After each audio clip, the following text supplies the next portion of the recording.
Hi guys, it's Sam and I'm back with another video for Lawn Fawn. Today I'm going to be using the new Kanga-riffic stamps and dies, the Kanga-riffic add-on stamps and dies, Mermaid for You with that little rock, Grassy Borders, and the Peekaboo Pop-Up die set. As always, I'm starting my process by coloring my images with Zig Clean Color Real Brush markers. I'm spritzing a little bit of water on the side, and then I am using browns to color my kangaroos. I'm using mid-brown, natural beige, and mustard. I'm starting by using my middle shade, which is mustard, a little bit of a slightly damp, mostly dry water brush to pull out the color, then back over it with my mid-brown, pulling that color out with my mustard color, and then blending it all together with the natural beige. That's how I color every single one of these kangaroos. I'm also adding pink cheeks with light carmine and pale orange. And as always, I am starting with my mid color, going to my darkest color, back to the mid color, and then pulling it all together, blending it all together with the lightest shade. And then a little bit of accent with the pink cheeks. I color all of these kangaroos the same way as I mentioned, and I don't know if you can tell, but I'm actually coloring in when I'm blending it out and when I'm pulling the color out with the mid color. I am using a circular motion when I color with my zigs.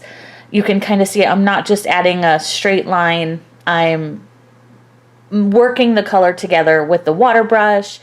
I'm pulling it out. Now, when I add the shadows with the darkest color, it is just kind of a straight line. But then as I pull it out, I'm blending it all together, little tight circles, and then with the final marker, natural beige, which my natural beige is getting so dry. I need a new one. If you ever wonder how you can tell that your Zig Clean Color Real Brush markers are getting dry, do they put color down when you use them? Do they blend out colors when you mix them with another color on the paper?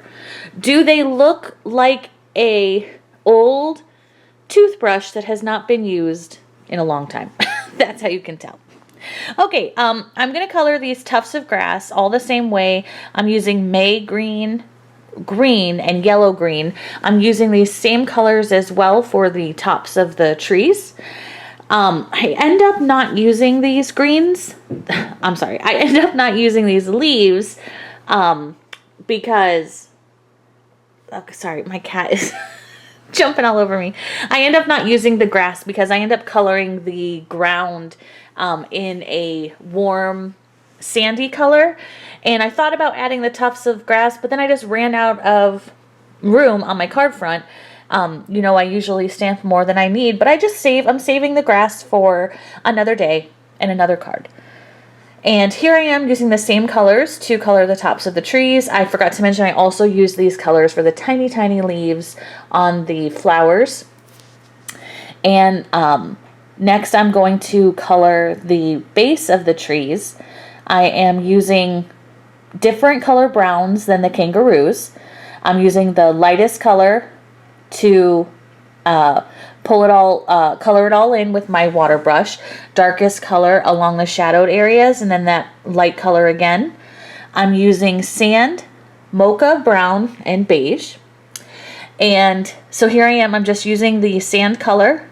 I'm using a water brush to pull it out.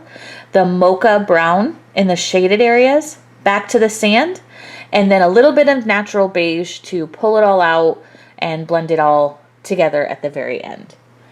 That's how I color my images. When I move on to coloring the rocks, I am only using two colors.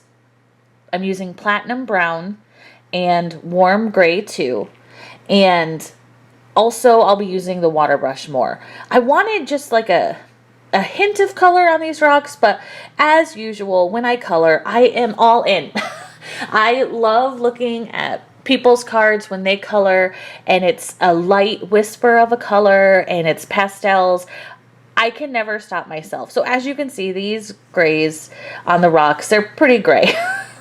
I try to lighten them up with a little bit more water, but they end up pretty dark. But I really don't mind. It doesn't bother me. It's just something, you know, it's just something that I do. I'm using yellows to color in this caution sign for the jumping kangaroo. And I'm also using the same colors for the flower tops. I'm using mustard, golden yellow, and yellow. I always use mustard to shade my yellows because it adds a little bit of brown, and then that kind of accentuates the shadow of a yellow. Lastly, I'm coloring the salamanders. I'm using pale green, light blue, and turquoise green. Actually, it's not lastly, but we're getting there. I'm just using, these are so small, but I wanted to, you know, use all those three because those three colors make the perfect mint to me. And then I'm just using bright green for the stripes. And then I'm using, I didn't show, but I'm using the same markers for my kookaburra bird. I'm using the brown from the kangaroos and the gray from the rocks for the beak. And then I forgot I didn't color this little baby kangaroo. And little cheeks for all these animals, and that's it. I've colored all the images. I will add some details with the white gel pen, but other than that, these little guys are ready to be die cut. Okay, next we're going to move on to the meat of the card. The nitty gritty. I'm using my Pikachu, my Peekaboo Pop-Up dies. I'm cutting it one time for the card base. And then I cut it 2 more times. One time for this hill, which once I die cut it with the big rectangle, I run it through my die cutting machine again with the stitched hill that comes with that set. I cut it a 3rd time with the big rectangle, and then I used my grassy borders die to cut along an edge. So I cut 3 pieces of paper with my Peekaboo Pop-Up main background. Next, I die cut using this smallest little triangle mechanism. I used white cardstock, and I also die cut it out with acetate because I want the little kangaroo to show up without being able to see the movement. I want it to look like he's magically hopping across the card. I am going to start by ink blending my background of my card. I'm using Distress inks in Blueprint Sketch, Mermaid Lagoon, and Salvaged Patina, and then I do use a little Wilted Violet on top to add a little extra shading. I wish I could ink blend at this speed. However, I cannot. So I have sped it up because otherwise it is kind of monotonous. I don't need to ink blend all the way to the edge because it will be covered up by the hills and the grass. And at this point, I thought I was going to do splatters on the sky. So I'm like, it doesn't need to be perfect. I end up not doing that. But it's fine. Then I'm going to ink blend the hills and the grass, and I wanted to make it a little savanna-ish, so I'm using browns and yellows. I'm using Fossilized amber for the hill, and then I don't use any other color. There's no ombre blending here. It's literally just Fossilized amber. For the grass, I'm using Vintage Photo on the bottom, and then Fossilized amber on top. This one was a little bit hard to ink blend because it kept wanting to bend as I was blending, but we got through it. We survived. Next, I'm going to be splattering the white acrylic ink, water, and the same ink colors onto my hillside to give it kind of a sandy, hilly type look. And once I set that aside to dry, I'm going to heat emboss the sentiment onto the top of my head. No, just kidding. The top of my card base.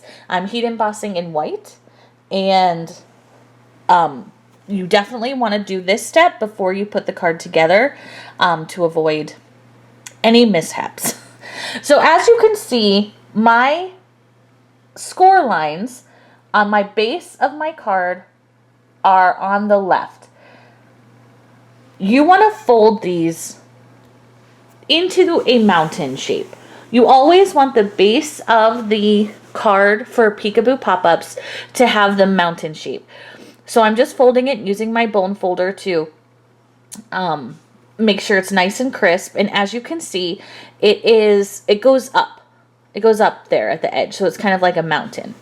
And then my grassy parts they have the score lines on the right side of the paper. And those you want to fold into a valley shape. So you want it to be the opposite of what you just did. So I'm folding them down, and as you will be able to see when I'm done, they make a kind of divot.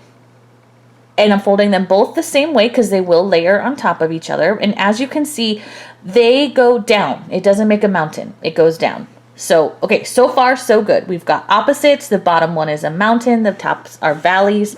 Now I'm going to attach the grass to the hill just using foam tape. Nope, not foam tape, adhesive. And I am going to attach the hills to the background. I'm just putting adhesive on that tiny line before our first fold on the right and attaching it to the card, and then it folds over, and basically your card's done. We're done, bye. Just kidding. But you can see already that it's ready to work. This card is ready to work. So I'm folding it over the top hills like a book. Now I'm taking the smallest triangle mechanism that we had die cut in white, and I'm folding the triangles on the score lines away from me. And I'm going to use my bone folder to just reinforce that fold. And I'm going to fold the second triangle away from me. And that small triangle is where we're going to put our adhesive, just that tiny little bit. So I'm just using my roller tape and a little tiny dab of glue. Now I'm also going to trim this off because I don't want the white part to show when I do it. So I'm going to attach my acetate to the mechanism that we just trimmed with the white, so that when we do our Peekaboo Pop-Up, it only shows the acetate, and it's like magic. I'm just using a little bit more Rolly glue, a tiny dab of the Lawn Fawn glue, and now I'm going to attach it to my card. I'm lining up that little triangle just a little bit below the hill and on the edge of the folded part, and now I'm going to test it out, and boop, it works. But you can see a little bit of white still, and I don't want that white there. So what I do is I take off the acetate, I trim down even more white, and I just reattach the acetate right on top and fold over the triangles again. And now I'm going to test it one more time, and magic, no white tabs showing, just the acetate. Perfect. Now we can create our card and put the rest of our images there. This is basically what the card is going to look like. I've already attached the kangaroo on the acetate. I apologize. I thought I was recording and I was not. Now I'm not using any foam tape. You know me, I am 100% foam tape queen. I love using foam tape. But because this card already has natural dimension, I didn't use any. And I'm just using the Lawn Fawn jumbo glue tube to attach all my images and trimming off anything that hangs off except for the little kookaburra. And as you can see, at first, his little tail got caught, but now it's perfect. He's so cute. He's just hopping. I love that he's actually hopping with all these kangaroos. I think this card turned out so fun.